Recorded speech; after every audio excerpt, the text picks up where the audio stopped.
This channel does not promote any violent, harmful, or illegal activities. All content provided by this channel is meant for an educational purpose only. এদিকে রাজ্যের এক মন্ত্রীর বিরুদ্ধে এবার মাঠ চুরির অভিযোগ, তাও আবার সরকারি মাঠ।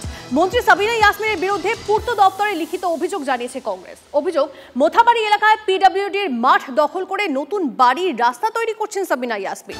মন্ত্রীর মাঠ দখল নিয়ে শুরু হয়েছে রাজনৈতিক বিতর্ক, যদিও সেই অভিযোগ মানতে চাননি মন্ত্রী।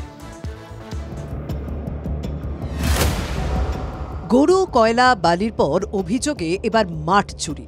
অভিযোগ উঠল রাজ্যের মন্ত্রী সাবিনা ইয়াসমিনের বিরুদ্ধে। মন্ত্রীর বিরুদ্ধে যে মাঠ দখলের অভিযোগ উঠেছে তার মালিকও রাজ্য সরকার। মালদার মোথাবাড়ির চৌরঙ্গি এলাকায় পিডব্লিউডির ওই মাঠের মধ্যে দিয়ে রয়েছে একটি পিচ ঢালা রাস্তাও। মাঠের একপাশে জায়গা কিনে সদ্য প্রাসাদোপম বাড়ি তৈরি করেছেন সাবিনা ইয়াসমিন। অভিযোগ, এরপরে মাঠের একদিকের বিস্তীর্ণ জায়গা দখল করে জেসিবি দিয়ে ভরাট করা হয়।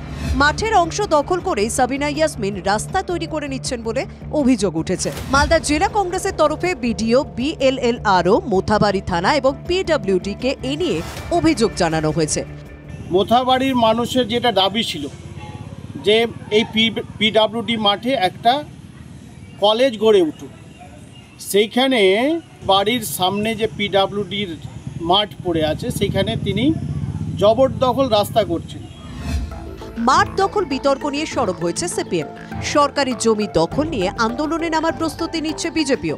মমতা বন্দ্যোপাধ্যায়ের যে জমি দখলের উন্নয়ন, তাতে সামিল হয়েছেন সাবিনা ইয়াসমিন। তাই ভারতীয় জনতা পার্টি ধিক্কার জানায় সাবিনা ইয়াসমিনের এই যে পিডব্লিউডি দখল করেছে তার বিরুদ্ধে ধিক্কার জানায়। সরকারি ক্ষমতার অপব্যবহার করে তিনি ব্যক্তিগত কাজে লাগাচ্ছে। তৃণমূল সরকারের আমলে শুধু সাবিনা ইয়াসমিন কেন, তৃণমূলের কোন নেতার হচ্ছে যে এর থেকে বাদ আছে, কোন স্তরের নেতা বাদ আছে? কংগ্রেস অভিযোগ করেছে, এবার এনকোয়ারি করে আদৌ সেই কমপ্লেনের সত্যতা আছে কি না সেটা দেখবে। যদি কমপ্লেনটা জাস্টিফাইড হয় তাহলে অ্যাকর্ডিং টু যা লয়ে আছে সেইটাই হবে।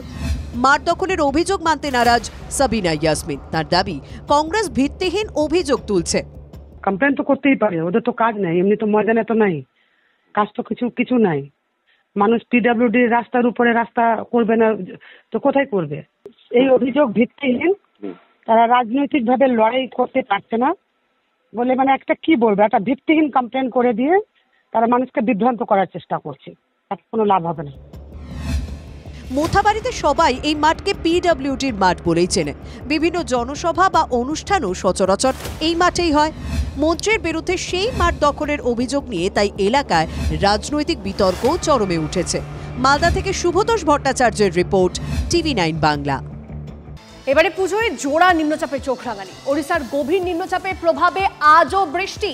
কোথায় কোথায় বৃষ্টির পূর্বাভাস রয়েছে, কতটা সমস্যায় পড়তে হতে পারে যারা প্যান্ডেল হপে বেরোচ্ছেন, সমস্তটা আপডেট দেবো আপনাদেরকে। আমাদের প্রতিনিধি কমলেশ আমাদের সঙ্গে রয়েছে। কমলেশ,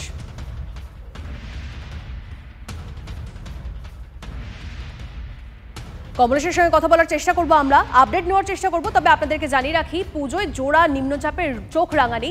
পূর্ব মেদিনীপুর, পশ্চিম মেদিনীপুর, ঝাড়গ্রামে বিক্ষিপ্ত বৃষ্টি, বিকেল পর্যন্ত উপকূলে দমকা বাতাস। যদিও ষষ্ঠী, সপ্তমী, অষ্টমীতে তুলনায় কম বৃষ্টির সম্ভাবনা। ষষ্ঠী থেকে অষ্টমী রাজ্যে ভারী বৃষ্টির আশঙ্কা নেই। নবমী নাগাদ আরও একটি নিম্নচাপের পূর্বাভাস বঙ্গোপসাগরে। নবমী নিশি থেকে বৃষ্টিপাত বাড়ার আশঙ্কা। দশমীতে কলকাতা সহ 11 জেলায় ভারী বৃষ্টির সতর্কতাও রয়েছে। উত্তরবঙ্গ, উত্তর পূর্বের পর্যটকদের জন্য সতর্কতা।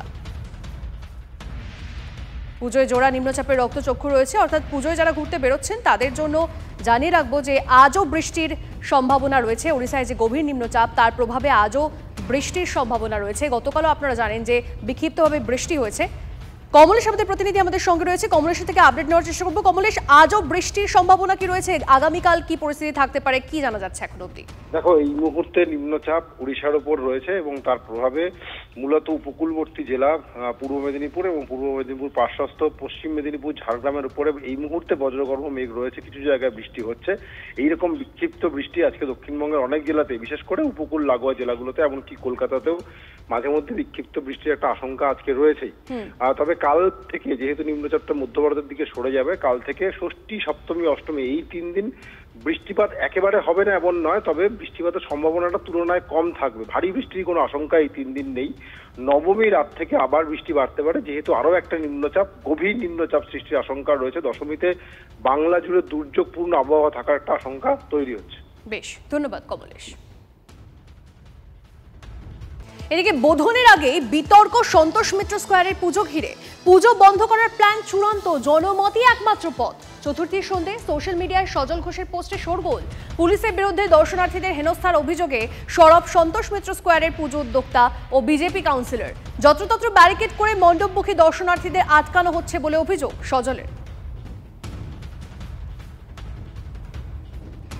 সারা শিয়ালদা ব্যারিকেডেড, যারা কোনোভাবে ব্যারিকেড খুলেছে তারা এখানে এসেছে। আমার স্টলগুলোতে লোক ঢুকতে দিচ্ছে না, ওখানটা ব্যারিকেড করেছে। আমি অনেক অত্যাচারী সরকার দেখেছি, এরম নির্লজ্জ পুলিশ প্রশাসন, নির্লজ্জ সরকার আমি দেখিনি।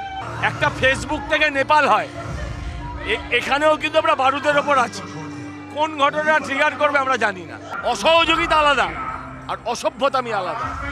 হাসি মুখে সেটাকেও সহ্য করছি, কতক্ষণ করতে পারবো জানি না। আমাকে যদি না চালাতে দেয় দেবো, চালাবো না, বন্ধ করে দেবো আমি। Public will decide. জনমত একমাত্র পথ।